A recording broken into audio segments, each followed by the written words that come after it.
తెల్ల తెల్లవారే వెలుగు రేఖలా పచ్చ పచ్చ పచ్చి మట్టి బొమ్మలా అల్లి బిల్లి వెన్న పాల నురగలా అచ్చ తెలుగు ఇంటి పూల కొమ్మలా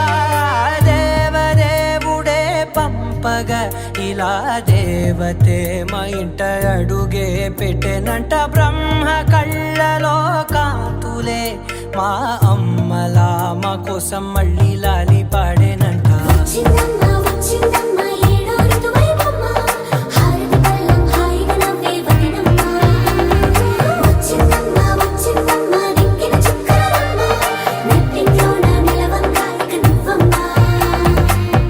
తెల్లవారే వెలుగు రేఖలా పచ్చ పచ్చ పచ్చి మట్టి బొమ్మ